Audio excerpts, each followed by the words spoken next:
ধারাবাহিকের শুরুতে আমরা দেখতে পারি ঝাঁপি ঘরের মধ্যে চিন্তিত অবস্থায় বসেছিল। তখনই ইনকা গিয়ে ব্যাগের মধ্যে ঝাঁপির সমস্ত জিনিসপত্র গুছিয়ে দেয় আর বলে, তুমি আর এভাবে বসে থেকো না, আমার আর দ্বীপের সংসার তুমি সহ্য করতে পারবে না, থেকে বরং তুমি এখান থেকে চলে যাও। তারপরেও ঝাঁপি চুপচাপ বসে থাকে। এইদিকে ইনকা মা ছড়ালক্ষ্মীর ছবিটা হাতে নিতেই ঝাঁপি বলে, মা ছড়ালক্ষ্মীর ছবি তুমি হাতে নেবে না গো, কারণ যেই বাড়িতে একবার মা ছড়ালক্ষ্মী আসে সেই বাড়ি থেকে কখনো বেরোয় না। বাড়ি থেকে লক্ষ্মী বের করে অলক্ষ্মী কখনোই স্থান পেতে পারে না। ঝাঁপির এমন কথা শুনে ইনকা খুব হাসতে থাকে।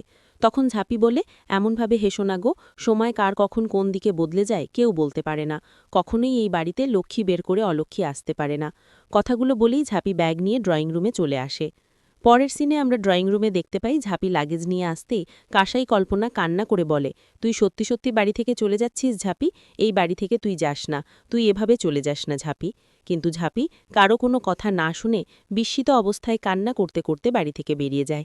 ঝাঁপি চলে যাওয়া দেখে অজন্তা খুব খুশি হয় আর জোরে জোরে ঠাকুরকে ডেকে বলে, মা ঝড়ালক্ষ্মী আমার কথা শুনেছে, আপদ বিদায় হয়েছে, আমি তো অনেক দিন থেকে এটাই চেয়েছিলাম, আজ সেটাই হলো। পরবর্তীতে অজন্তা ইনকাকে হাসি মুখে বলে, আজ তো তোমার গোধূলি লাগনে বিয়ে আসে, তাড়াতাড়ি গিয়ে সুন্দর করে সেজে আসো, বিয়েবাড়ির সবাই উলুধাও শাক বাজাও, সবাই থমথমে হয়ে দাঁড়িয়ে আছো কেন, সবাই আনন্দ উৎসব করো, অনেকদিন বাদে আমার বাবানের বিয়ে। পরের সিনে আমরা মণ্ডপে দেখতে পাই মণ্ডপে ঠাকুরমশাই কনে এবং পাত্রকে নিয়ে আসে। কে বলে, তখনই পানপাতায় মুখ লুকিয়ে ইনকাকে নিয়ে আসা হয়। পরবর্তীতে সেখানে বর সেজে ফুলের মালা দিয়ে মুখ ঢেকে ঝাঁপি বিয়ের মণ্ডপে আসে। 7 পাকে ঘোরার পরে ঠাকুরমশাই বলে, এবার শুভ দৃষ্টির সময়।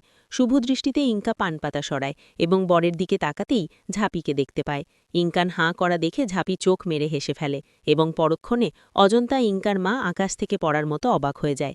এদিকে কাসাই কল্পনা খুশিতে আত্মহারা হয়ে কান্না করে দেয় আর কাসাই বলে, আমি জানতাম তুই এই বাড়িতেই থাকবি, তুই আবার ফিরে এসেছিস ঝাঁপি। পরবর্তীতে সবাই জিজ্ঞেস করে, তুমি এখানে কেন? এদিকে ইনকা জিজ্ঞেস করে, তুমি এখানে কেন? তুমি যদি এখানে থাকো তাহলে দ্বীপ কোথায়? তুমি কি আমার সাথে ফাজলামো করছো? পরক্ষণে দ্বীপ বলে ওঠে, ফাজলামো? তুমি তো আমার সাথে করছো ইনকা, আমি তোমার মতো একটা কাঠিবাজি মেয়ের সাথে সারা জীবন থাকার জন্য প্ল্যান করেছিলাম। এদিকে দ্বীপের এসব কথা শুনে ইনকা মনে মনে বলে, তাহলে আমার সন্দেহটাই ঠিক, ঝাঁপি কখনোই এত সহজেই বাড়ি থেকে চলে যেতে পারে না। আমারই বোঝার ভুল ছিল, এত সহজেই ঝাঁপি হার মানবে না। কিছুক্ষণ চুপ থাকার পরে ইনকা দ্বীপকে বলে, তুমি এত বড় বড় কথা কিভাবে বলছো? তোমার কাছে কি কোনো প্রমাণ আছে? পরক্ষণে ঝাঁপি তার মুখের ফুল সরিয়ে দ্বীপের থেকে হার্ড ডিস্কটা নিয়ে বলে, এই হার্ড ডিস্কে সমস্ত প্রমাণ লুকিয়ে আছে, যেটা তুমি হয়তো কল্পনাও করতে পারোনি। তোমার রাস্তায় গাড়ি খারাপ হওয়া থেকে শুরু করে এই অবধি আসা পর্যন্ত সবকিছুই হয়তো তোমার প্ল্যানিং ছিল। আর এটা হচ্ছে সেই হার্ড ডিস্ক যেটা আমরা নিউ ব্লু মারমেড লজে পেয়েছি।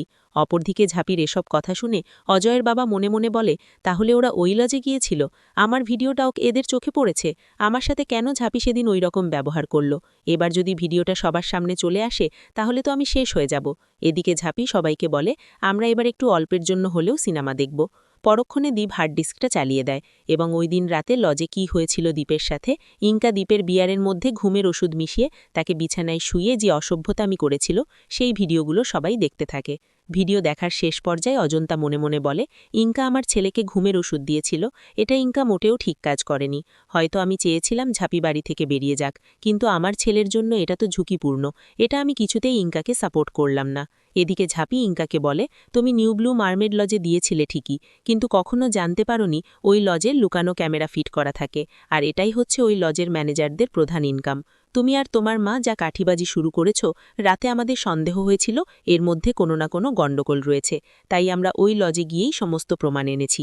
এদিকে ইনকাকে বলে, আমি এটা কখনোই তোমার থেকে আশা করিনি, আমি কিনা তোমার মতো একটা মেয়ের সাথে সারা জীবন কাটানোর সিদ্ধান্ত নিয়েছিলাম। পরক্ষণে ইনকা বলে ওঠে, আমি যেটা করেছি বেশ করেছি, যা করেছি বেশ করেছি, যা করেছি আমি দ্বীপ তোমাকে ভালোবেসে করেছি, এতে আমার কোনো ভুল নেই, আমি তোমাকে ভালোবাসি আর সেটার জন্য যা খুশি তাই করতে পারি।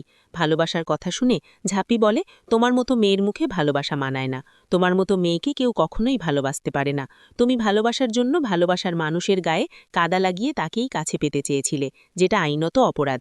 এরপর ঝাঁপি ইনকার মাকে বলে, আপনি তো চেয়েছিলেন পুলিশের খবর দিতে, এখন আপনি পুলিশে যাবেন নাকি আমরাই পুলিশে যাব? ভেবে দেখেন, পুলিশে গেলে কে ফেঁসে যাবে।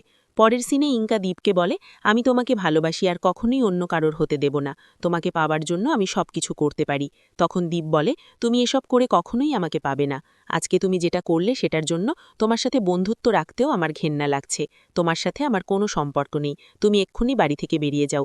কখনো তোমার মুখ আমি দেখতে চাই না। পরবর্তীতে ইঙ্কা বলে, আমি ঠিকই এখন চলে যাচ্ছি, কিন্তু তোমাকে পাওয়ার জন্য আমি যা খুশি তাই করব। এমনকি এখন একটা রাস্তা বাকি আছে, এখন আমাকে সেটাই করতে হবে। এটা বলে নিজের মাকে নিয়ে বাড়ি থেকে বেরিয়ে যায়। ইঙ্কা চলে যাওয়ার পরে ঝাঁপি অজন্তাকে বলে, জেঠি, তুমি এখনও ওই ইঙ্কার হয়ে কথা বলবে যে তোমার ছেলের জীবন নষ্ট করতে চেয়েছিল, যার চরিত্রে দাগ লাগিয়ে দুশ্চরিত্র বাগাতে চেয়েছিল? আমি এখনও ওদের হয়ে থাকবে? তোমার ভুল ধারণা এখনও কাটল না জেঠি? এদিকে কাসাই বলে, মা, এবার একটু নিজেকে পাল্টাও। ওই ছকচুন্নিটার জন্যই তোমার ছেলে সারাটা জীবন জলে পড়ে মরত, কখনো শান্তিতে থাকতে পারত না। কাসাইয়ের কথা শুনে দীপ বলে, তুই একদম ঠিক কথা বলেছিস কাসাই। সারা জীবন আমাকে কলঙ্কের বোঝা বয়ে বেড়াতে হতো, যেটা আমি মরার মতো বেঁচে থাকতাম। শেষ পর্যায়ে কল্পনা এসে ঝাঁপিকে বলে, আমি ঠিক জানতাম আমাদের ঝাঁপি হেরে যাওয়ার মেয়ে নয়, ঠিক আমাদের দ্বীপের গায়ে লেগে থাকা কাদা ধুয়ে মুছে সাফ করে দেবে। আগামী পর্বে আমরা দেখতে পাবো রনি দীপকে ফোন করে বলে, ইঙ্কা সুইসাইড অ্যাটেম্প্ট করেছে, তুই তাড়াতাড়ি হসপিটালে চলে আয়। পরক্ষণে দীপ ঝাঁপি হসপিটালে যায়। ইঙ্কা অসুস্থ অবস্থায় হসপিটালের বেডে শুয়েছিল। তখনই ঝাঁপি বলে, এই সমস্ত কিছু নাটক করে আবার এরকম পড়ে আছে। কথাগুলো বলেই সূচ নিয়ে ঝাঁপিকে বলে, তুমি উঠে বসবে নাকি তোমার পায়ে সূচ ফুটিয়ে দেব? কথাটা বলতেই ঝাঁপি বেডে সূচ ফুটিয়ে দেয়। অন্যদিকে পুলিশ অফিসার সুকুমারবাবু এসে দীপকে বলে, আপনাকে আমরা অ্যারেস্ট করতে এসেছি, কারণ ইঙ্কা সুইসাইড নোটে আপনার নাম লিখে গিয়েছে। তো বন্ধুরা, এই ছিল আজকের পর্ব। পরবর্তী নাটকের আপডেটগুলো দেখতে আমাদের চ্যানেলটি এক্ষুনি সাবস্ক্রাইব করে পাশে থাকুন। ধন্যবাদ।